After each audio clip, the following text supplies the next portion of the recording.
예, 안녕하세요. 배민 아카데미 이정훈입니다. 오늘은 엑셀을 활용한 매출 분석이라는 내용에 대해서 말씀드리도록 하겠습니다. 예를 들어서 지금 작년 연말 대비 3,400만 원, 3,000만 원, 3,500만 원의 매출을 하던 시기보다 지금 500만 원 이상의 매출이 줄어들었습니다. 1월과 2월에. 이런 경우에 그럼 매출이 어디서 줄었느냐에 대한 고민을 하시게 될 텐데요. 전반적으로 장사가 안 돼 라고 생각을 하실 수도 있지만 점심의 매출인지 저녁의 매출인지 아니면 또 매장 홀에서 판매하는 매출이 줄은 것인지 배달 매출인지 포장 매출인지 여러 가지 고민을 하실 수가 있습니다. 그래서 그런 고민에 대해서 올바른 정확한 분석을 하고 올바른 해법을 모색하려면 이 들어온 돈에 대해서 장표를 디테일하게 정리를 해 놓으시면 많은 도움이 되실 텐데요. 그 내용들을 정리하는 방법에 대해서 오늘 같이 한번 만들어 보도록 하겠습니다. 자, 제가 이런 몇 가지 조건을 집어넣습니다. 제가 운영하는 가게는 점심과 저녁 식사를 판매하고 세 가지 메뉴, 김밥, 떡볶이, 쫄면 이 메뉴를 판매를 하고요. 판매하는 방식은 홀에서 직접 판매하는 방식, 그리고 배달이나 포장으로 판매하는 방식, 세 가지 방식으로 판매를 하고 있습니다. 자, 그러면 이 앞장에 나와 있는 이 매출의 결과를 지금 이런 조건으로 분석하실 수 있는 툴을 작성하는 방법을 말씀드리려고 하는데요. 일단 점심이냐 저녁이냐를 구분을 하셔야 되는데 점심 매출이냐 저녁 매출이냐 이렇게 구분을 하실 수가 있습니다. 그러면 점심에 팔린 김밥 옆에다 적으셔야 되는데 지금 숫자 칸이 부족하죠. 그러면은 예전에 말씀드렸던 것처럼 삽입, 그래서 간격을 확보하시고 김밥, 떡볶이, 쫄면 이렇게 칸을 만드실 수가 있습니다.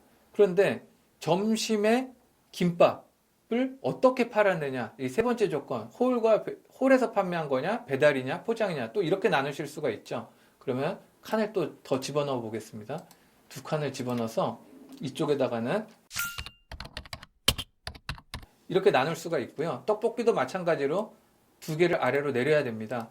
그러면 지금 이거 배달 포장을 다시 입력하지 마시고 이렇게 영역을 지정해 주신 다음에 컨트롤 C를 통해서 복사를 하시고 복사를 붙여넣기 할 곳에 가셔서 컨트롤 V를 누르시면 이렇게 복사가 됩니다. 자, 이 전역은 이렇게 해당 값을 끌어당기는 기능도 엑셀에 있습니다. 그래서 저녁 이렇게 바꾸셔도 되고요. 저녁에도 마찬가지로 김밥, 떡볶이, 쫄면을 팔 거고 이런 세 가지 판매 방식이 구분이 될 것입니다.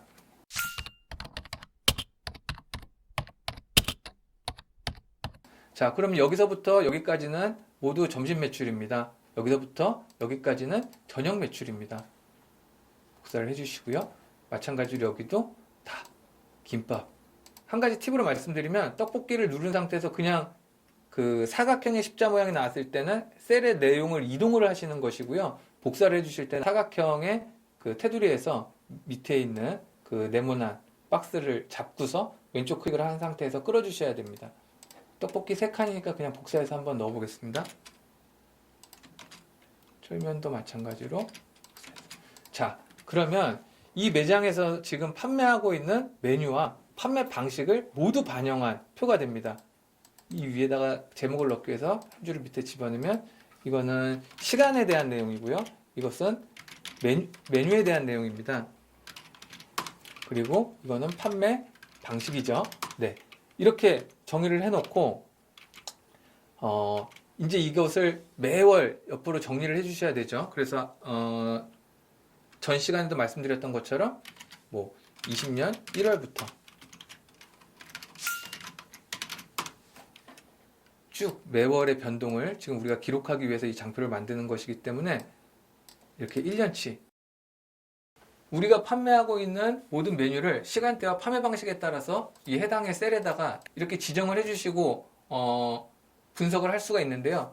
이렇게 21년 2월까지 지금 행에다가 쭉 그 내용을 기입을 했고요. 첫 시간에 말씀드린 것처럼 표를 예쁘게 만들기 위해서 테두리를 넣어 보겠습니다. 모든 테두리를 넣고 지금 이 배경에 있는 셀의 그 테두리를 다 없애면 자, 이렇게 또 새로운 장표가 하나 만들어지게 됐습니다. 그리고 이 모든 매출 내역의 합계를 여기다 구해주면 이게 전체 매출이 되겠죠. 여기서 대라고 표현을 해주고 여기다가 예전에 배웠던 홈 메뉴 안에 있는 자동 합계를 이렇게 지정을 해주시면 앞으로 이 곳에는 여기 매출의 금액이 입력이 될 때마다 합산 금액이 이렇게 나오게 될 것입니다. 그래서 이렇게 매출을 구분하여 만드는 장표를 완성하신 다음에 매월 발생한 그 시간대별, 메뉴별, 판매 방식별 매출을 나누어 입력을 해주시면 됩니다. 시간 관계상 제가 가상의 값들을 넣어봤습니다. 자, 어떤 분석을 할 수 있는지에 대해서 설명을 드리려고 하는데요. 우선 우리가 처음에 구분했던 점심과 저녁 매출을 본 데이터를 통해서 다시 정리를 하실 수가 있습니다. 점심 매출 같은 경우에는 여기서 지금 점심이라고 구분되어 있는 이 값들을 다 더해 주시면 되겠죠. 합계 함수, 자동 합계 기능을 배웠기 때문에 여기서는 여기서부터 여기까지의 값을 더해 주겠다. 그러면 점심 매출의 합계가 나오고요. 저녁 매출은 여기서부터 여기까지 매출을 더해 주겠다. 그럼 맞는지 틀린지 보려면 이 두 개를 더한 값이 이것과 이 전체 개와 동일하면 됩니다. 점심과 저녁의 매출을 지금 계산하는 표를 밑에다 만들었고요. 이 내용을 옆으로 쭉 복사해서 놔주시면 점심이 늘어났는지 저녁이 늘어났는지를 확인을 하실 수가 있게 됩니다. 그렇다면 3천만 원 중에 1,700만 원과 1,290만 원 계속 시간이 지나면서 어떻게 변동을 했는지, 그럼 가장 쉬운 방법을 분석을 하나 추가하자면 이것을 비율로, 예전에 설명드렸던 비율로도 표현을 할 수가 있습니다. 1,710만 원은 3천만 원 중에 몇 퍼센트냐라는 표현을 해주실 수가 있고요. 이렇게 되면 57%에 해당하는, 점심이 전체 비중이 57%고요. 점심 비중이 계속해서 늘어나는 것으로, 이런 것들에 대한 분석도 해줄 수가 있고요. 또 하나 그 다음에는 이제 메뉴별로 어떤 메뉴가 판매가 늘어나고 있는지, 어떤 메뉴가 줄어들고 있는지를 확인하는 방법. 김밥, 떡볶이, 쫄면 내 매출을 확인하고자 한다면 여기서 지금 메뉴에서 김밥이 들어간 항목들을 다 더해 주시면 되겠죠. 이번에는 자동 합계를 쓰기가 더 불편하실 수가 있기 때문에 김밥을 더해 주고 이 저녁에 판매된 김밥도 더해 주겠습니다. 총 6개의 값들을 더해 주셔야 되고요. 그럼 김밥이 1,480만 원이 팔렸는데 쭉 시간이 지나면서 어떻게 바뀌는지, 1,480만 원에서 1,200만 원, 1,100만 원 이렇게 바뀐 내용을 확인할 수가 있습니다. 그리고 떡볶이도 마찬가지로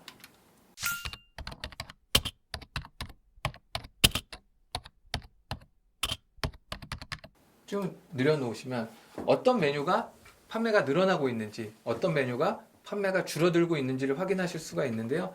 그럼 이런 메뉴별 판매량의 데이터를 통해서 사장님께서는 어떤 메뉴의 매출을 회복시킬 것인지, 또는 의미 없는 매출의 메뉴를 제외하실지에 대한 판단도 하실 수 있고요.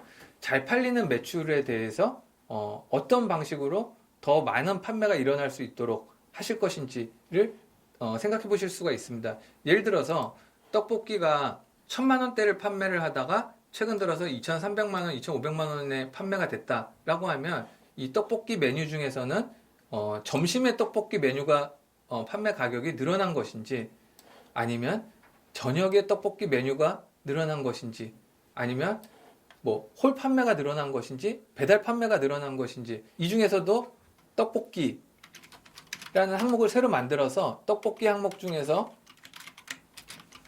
뭐 점심, 저녁으로 나누어서 값을 여기 입력해서 분석을 하실 수도 있고요. 아니면 떡볶이 메뉴 중에서 홀, 배달, 포장, 판매 어떤 것들이 늘어난 것인지를 확인하는 분석을 보다 구체적으로 하실 수가 있게 되실 겁니다. 그리고 또 이제 판매 방식에 따라서도 좀 구분을 해보실 수가 있겠죠. 홀, 배달, 포장 이렇게 입력을 해주시고, 홀은 여기 홀에 해당하는 항목들을 다 더해주시면 됩니다. 3가지 메뉴니까 3가지 메뉴에 점심, 저녁 홀 판매를 하면 3 곱하기 2로 6개 값들이 나올 것이고요. 배달도 마찬가지로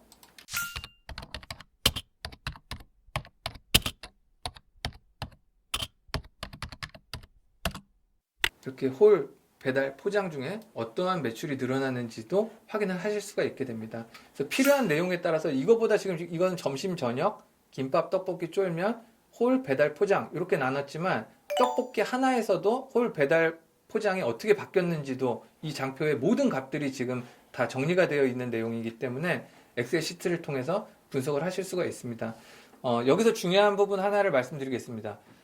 그러면 점심시간 김밥을 홀에서 얼마를 판매했느냐를 한 달이 지난 다음에 어떻게 확인을 해야 되느냐, 이 데이터 값은 그럼 어디서 구하느냐에 대한 의문을 가지실 수 있는데요.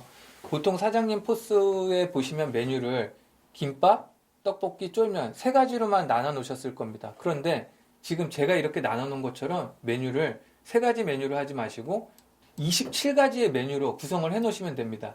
점심 김밥 홀, 점심 김밥 배달, 점심 김밥 포장, 이런 식으로 메뉴를 구분해서 결제를 하실 때 나눠서 입력을 해주시게 되면 포스에서 기본적으로 메뉴별 판매량은, 메뉴별 매출은 다 제공을 하기 때문에 본 장표를 채우시는데 굉장히 요긴하게 사용하실 수가 있겠습니다.